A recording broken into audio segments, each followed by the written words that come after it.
Hi, friends. It is so great to see you. I'm excited to talk to you today because our topic is LinkedIn. And in my experience, there is no tool out there that can do as much as easily to help you find a job right now. You could say, I'm a raving fan. Today, I'm going to share a few specific things that will make your profile stand out to recruiters. I'm going to talk about how to get your profile in shape and what you can be doing on LinkedIn to increase the chances of catching the attention of a recruiter or a hiring manager. Since I want to make sure you get all of this, I'm actually going to share my screen and walk you around and point out some things you haven't thought of, didn't know about, or haven't tried. But before we get into that, I want to say something really important. Some people tell themselves and tell me they're not really going to use LinkedIn or reach out to people until their profile page is done. Don't let that be you. It's a false barrier because your profile page is never done and it doesn't have to be perfect. Trust me, there are only a few things that really matter, and I'm going to cover them right up front here today. I'll also mention some icing on the cake that you don't need, but if you wanted to, you could add. And I'll be sure to tell you which is which. So let's get started here on my profile page. By the way, if you haven't done it already, please feel free to follow me on LinkedIn. I post a significant piece of career-related advice every week, regularly share insider information, and give you tips on your job search that you can use right now. As you're looking at my profile, I want you to notice a few important things. First, I've customized my LinkedIn URL up here in the address bar so it can be easily put into any document. LinkedIn will give you a very complicated series of maybe your name, some numbers, some letters, and it's messy. So you can click on this right here, edit your public profile and URL up at the top right, and go in and change that to something that is easier to use. Next, I want you to notice that I chose a background image that's personal instead of going with the one LinkedIn puts in automatically. You can just Google LinkedIn banner images and there are hundreds of free ones. Just pick one you like. Now, check out my picture. It's clear from the shoulders up, close cropped, and you can see my face.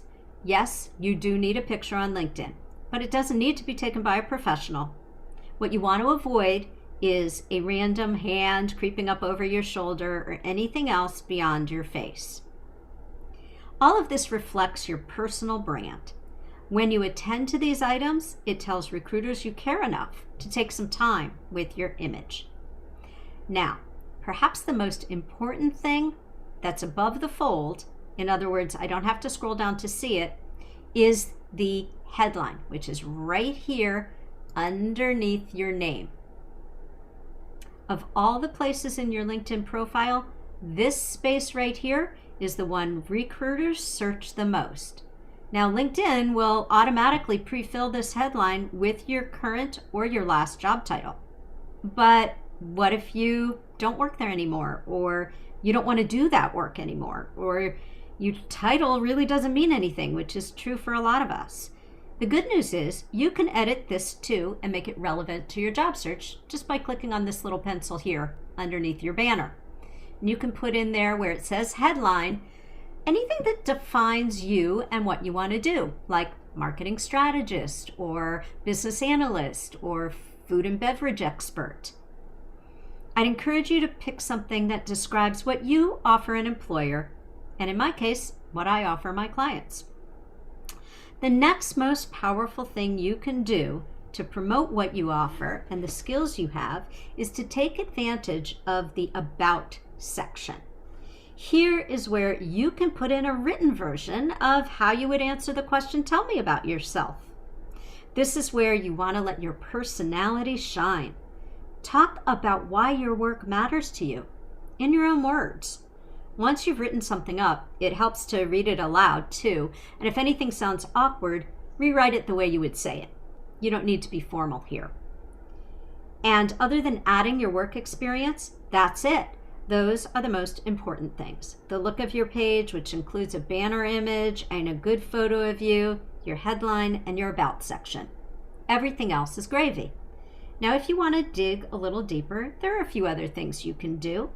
I've chosen to feature a few things about me, which you can do just by adding that element here. You can also make sure that your work experience is connected with the company. So LinkedIn will prompt you to identify your company, and it will pre-fill as soon as you get the name out there. Choose that, because that will make this logo pop up, and that makes it look a lot more professional. You should also be consistent in the format of each job you list. Don't use bullets for one entry and then narrative text for another. And like everywhere, focus on accomplishments over routine duties. The other things that many people skip on LinkedIn but can make a huge difference are recommendations and endorsements and skills. So the easiest way to get these is to give them. Here, you could add a new skill, and you've probably noticed when you check on LinkedIn that you are asked if somebody else has skills. Well, give them a little check mark, and they'll do the same for you.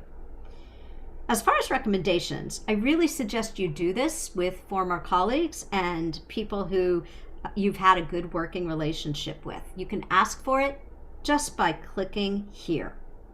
They don't have to be long recommendations. You can do them for other people too, and it's more likely it will be reciprocated if you do. Just a few meaningful ones can make a big difference.